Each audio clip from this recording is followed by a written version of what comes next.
TDP కేంద్ర కార్యాలయం ఎన్టీఆర్ భవన్లో నిర్వహించిన ప్రజా దర్బార్కు వినతులు వెల్లువెత్తాయి. గిరిజన సంక్షేమ శాఖ మంత్రి సంధ్యారాణి, శాసనమండలి chief whip Panchumarthi Anuradha, TDP రాష్ట్ర అధ్యక్షుడు పల్లా శ్రీనివాసరావు బాధితుల నుంచి వినతులు స్వీకరించారు. పలు సమస్యల గురించి సంబంధిత అధికారులతో మాట్లాడిన నేతలు పరిష్కారం దిశగా చర్యలు తీసుకున్నారు.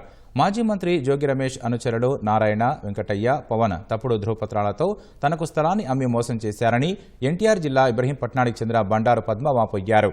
టీడీపీ సానుభూతి పరులనే కక్షతో గత వైసీపీ ప్రభుత్వం తమ పింఛన్ తొలగించిందని నంద్యాల జిల్లా బేతంచెర్లకు చెందిన డి వెంకటస్వామి, రామస్వామి ఆవేదన వ్యక్తం చేశారు. తన భూమిని సర్వే చేసి హద్దురాలు ఏర్పాటు చేసేలా అధికారుల్ని ఆదేశించాలని విజయనగరం జిల్లా దత్తిరాజేరుకు చెందిన కిల్లాడ రాములమ్మ వినతిపత్రం సమర్పించారు.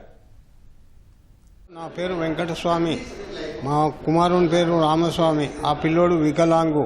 నేను ముసలోని. నేను వృద్ధా పింఛన్లు మా ఇద్దరు పింఛన్లు తీసేశారు. మా పరిస్థితి బాగలేదు. ట్యాబ్లెట్స్ కూడా మాకు ఇబ్బందిగా ఉంది. నాకు ఇల్లు లేదు, పొలం లేదు.